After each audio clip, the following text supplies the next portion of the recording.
Hello. Today I would like to talk about the Ten Commandments.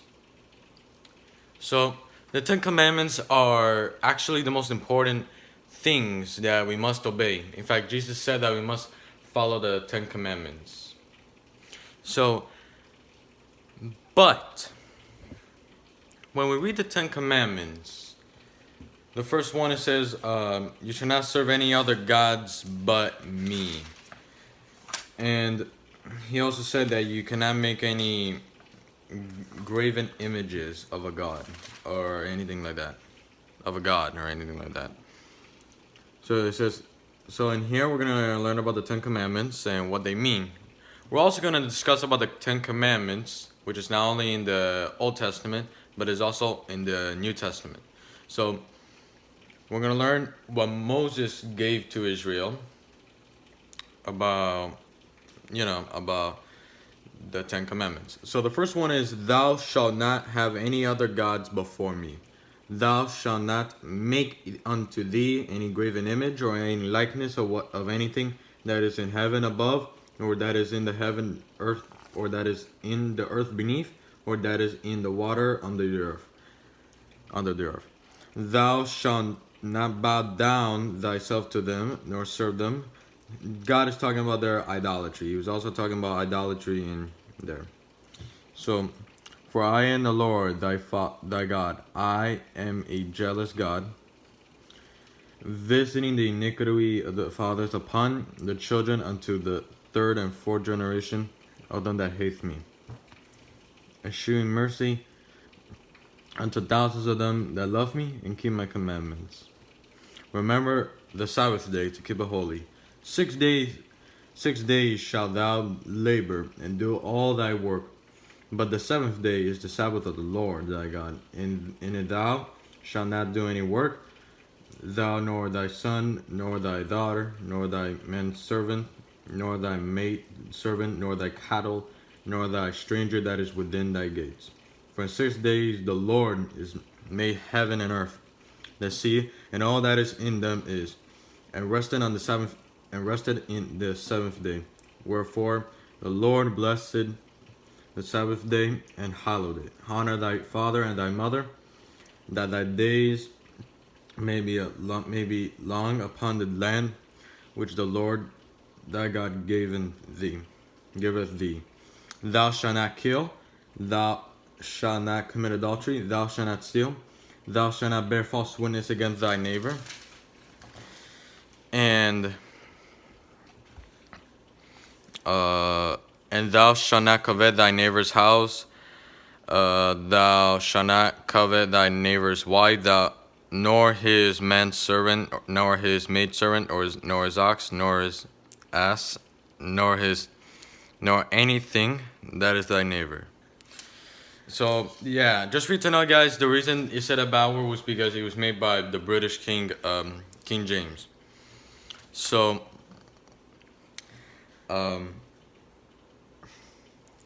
So let me go throughout the Ten Commandments and what they mean. Alright, so thou shalt have no other gods before me. So God is saying there, you cannot worship any other gods, you cannot serve them, you cannot make sacrifices for them, anything like that.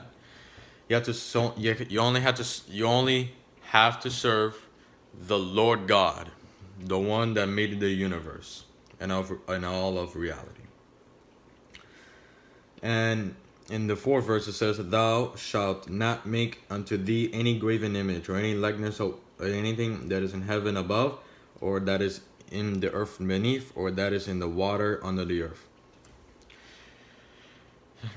So what God is saying basically is that you cannot make any graven image to worship. You cannot make any image or statue or anything to worship. Anything. You cannot worship anything but the Lord, only God. And I'm not gonna go through the fifth verse because it's not a commandment. All right, so I'm gonna go here and it says, "Thou shalt not take the name of the Lord thy God in vain, For the Lord will not hold him guiltless that taketh his name in vain. So like, if you say, so like you can only say, so that basically means like, so taking the Lord's name in vain is like saying, oh my God, like when you're in distress. So like when you use the name God, or like when you, so like if you say, oh my God, this is a horrible day, that's taking the Lord's name in vain. Or if you, or even if you say, oh my Jehovah, this is a bad day, that's taking his name in vain. Even though Jehovah is not in the scriptures, it means God. Or oh my Yahweh, like that.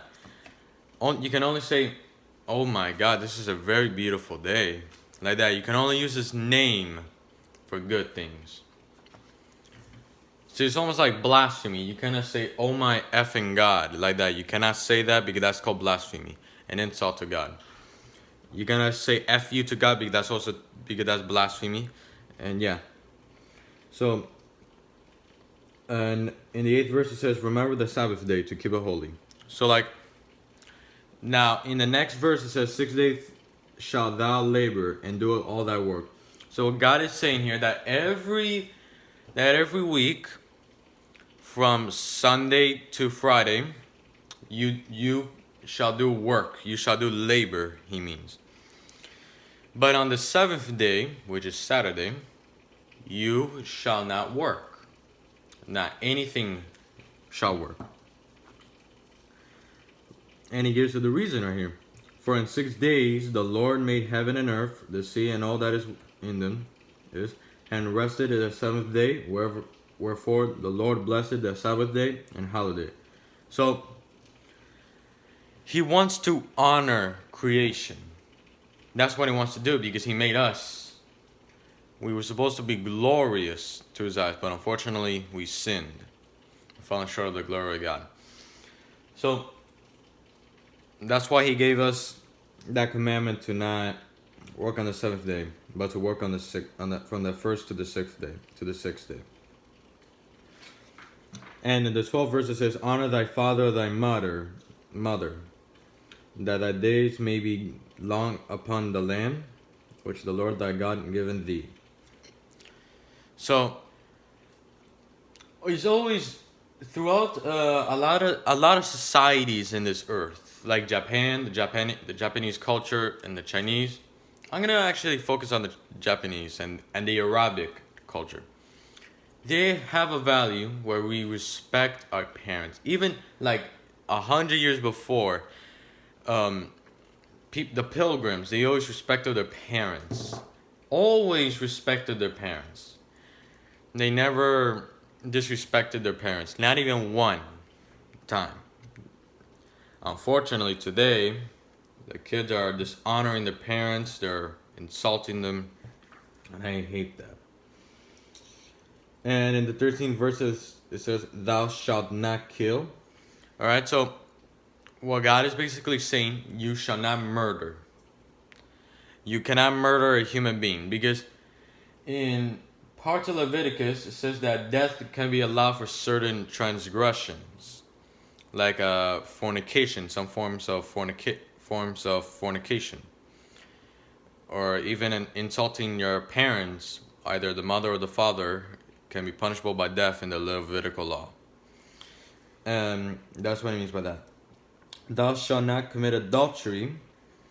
So I'm gonna explain about that verse in the Old Testament. I mean, not in the Old Testament.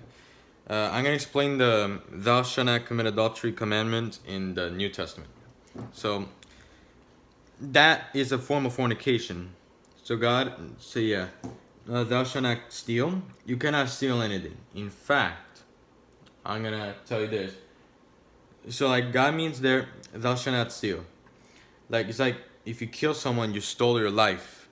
Well, not stole. Like if that guy was a murderer back then. Like back then there was the Leviticus law. If someone committed adultery, or if they insulted their parents, you could kill the perpetrator for that. But if you murder someone, you stole the life. All right, and in here it says, thou shalt not bear false witness against thy neighbor. So that means you cannot lie. And lying is actually a very bad sin. And thou shalt not covet thy neighbor's house, thou shalt not covet thy neighbor's wife, thou, nor his manservant, nor his maidservant, nor his ox, nor his arse, nor anything that is thy neighbor's. So that's why, so yeah, and I can explain that because you already know that. So now we're gonna head over the new commandments. But before I do, I'd like to show you an interesting fact in the Bible. In the Bible, it says, and if any mischief follow, right? So God was talking about in here, in verse 22, if men strive and hurt a woman with child, so that her fruit depart from her. Well, that basically means that if you murder a fetus, and yet no mischief follow, he shall surely be punished, according as the woman's husband will lay upon him, and he shall pay as the judges determine. And if any mischief follows, which means death, then thou shalt give life for life, eye for eye, tooth for tooth, hand for hand, foot for foot, burning for burning, wood for wood, wound for wound, stripe for stripe, like that. So, yeah, those are like the laws that God gave to the people of Israel back then. All right, so now I'm going to the New Testament. All right, so I'm gonna go to the 5th chapter. So let's go to verse 17. The 5th chapter of the 17th verse in the book of Matthew. Think not that I am come to destroy the law or the prophets. I am not come to destroy, but to fulfill. So he is going to fulfill. So he wants to explain to us these commandments as we read in the following verses. So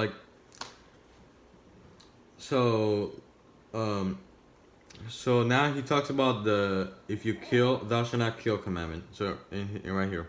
Ye have heard that it was said by them of old time, thou shalt not kill, and whosoever shall kill shall be in danger of the judgment. But I say unto you, that whosoever is angry with his brother without a cause shall be in danger of judgment. Right? So we know that when someone murders somebody, they're angry. They're often angry. So then Jesus gives his rule that whosoever is angry with his brother, that if you're angry with anybody, without a cause, shall be in danger of the judgment. Alright? And whosoever shall say to his brother, Raka, shall be in danger of the council. But whosoever shall say, thou fool, shall be in danger of hellfire.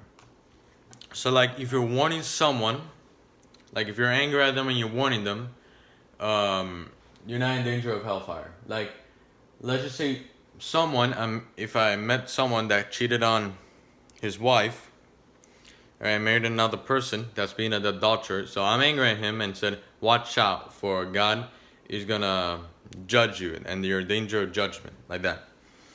But if I say, you fool, or you moron, or anything like that's insultful, that I am in danger of hellfire.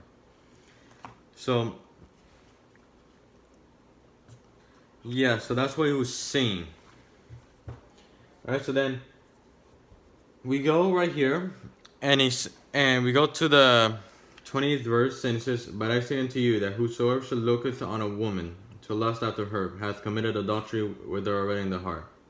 And if thy right eye offend thee, pluck it out and cast it from thee, for it is profitable for thee that one of thy members should perish, and not thy whole body should be cast into hell. So he's not saying you should actually pluck out your eye or cut off your finger. He's not saying you should do that. That's common sense. You cannot do that. What he's saying is that, so let's just say I am committing adultery by marrying someone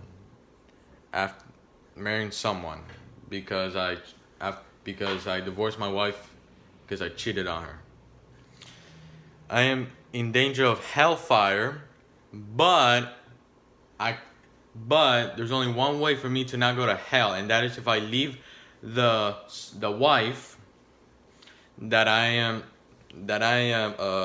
committing adultery with, and so I have to repent.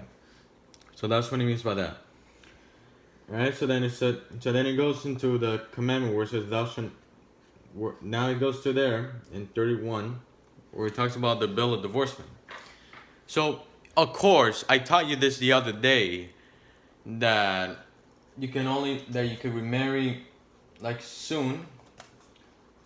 You remember that what I taught you. Right? So it says in here, it hath been said, whosoever shall put away his wife, let him give her a writing of divorcement. So this is Moses. This was Moses giving the commandment that Moses was giving the commandment. And if you want to see that commandment, it actually is in Deuteronomy 24, and you just got to read it 4 verses ahead. And so Jesus was explaining that. But then he starts to explain the 32nd verse. But I say unto you that whosoever shall put away his wife, saving for the cause of fornication, which means except for the cause of fornication, causeth her to commit adultery. And whosoever shall marry her that is divorced, committeth adultery. So what Jesus is explaining here is that if I divorce my wife because, I don't know, she's being grumpy or she doesn't want to be with me, so the covenantal marriage hasn't dissolved, and so I must not remarry until the covenantal marriage dissolves. That which if my wife dies, that is still my wife, because to God's eyes we're still one couple, because we're one flesh. So and yeah, so she is in danger, and so am I, of committing adultery. So I am in danger of committing adultery, and she is in danger of committing adultery. But also, even if I divorce my wife because she cheated on me, she's also in danger of committing adultery. So she could commit adultery, but I cannot commit adultery. Why? Because I am free from that marriage, but she has broken the covenantal relationship, and therefore she cannot remarry. And whosoever shall marry her that is divorced hath committed adultery. Because in marriages, so like, let's just say a marriage happened one day. So a sweet woman and a sweet man married together at the wedding. So then a few years down the line, the husband divorces the wife because she had committed adultery by having an affair with another man. So the husband leaves the wife, all right, so he can marry. But the wife cannot remarry. So that's why in there it says, whosoever shall marry her that is divorced, committed adultery. So the her that Jesus is referring to is that woman the man divorced. So yeah. But let me give you another example as well. Let's just say I got married to a woman named Elizabeth. Alright? So then I divorced her because she was being grumpy. She always was mean to the kids, like that. So I leave her. So me and the wife are vulnerable, are capable of committing adultery. That only depends if I have the will, if I have the self-control to not meet someone. So if that means if one of the spouses have committed adultery, then I am free to remarry. But the point is that if you divorce for other reasons than fornication, no one cannot remarry you unless one of the spouses, whether cheated on you after divorce, because remember that you're still one flesh, and so like she cheats on someone, I can be remarried. So that's the whole point of what Jesus was saying there. Alright, so again, Jesus goes to 33 and says, again, ye have heard that it's been said by them of old time, thou shalt not forward thyself, but thou shalt perform unto the Lord thine oaths. But I say unto you, swear not at all, neither by heaven, for it is God's throne. So God is saying, you cannot say things that are in vain. By that. So then, when we go to, so then what God says is that 36, alright, so Jesus started explaining that verse in 34. So he says, but let your communication be ye. Like means, let your speaking be yes, no, for whatever, whatsoever is more than these cometh of evil. Alright, so like for instance, let's just say someone comes to me, says, hey bro, you stole my candy. And I said, no, I swear to God I did not. That, you cannot say that, because that's taking the Lord's name in vain. That's on the negative. So you cannot say that, obviously. So then in verse 38, Jesus talks about the one. So ye have heard that it's been said, an eye for an eye, and a tooth for a tooth. But I say unto you, that ye resist not evil, but whosoever shall smite thee on thy cheek, turn him the other also.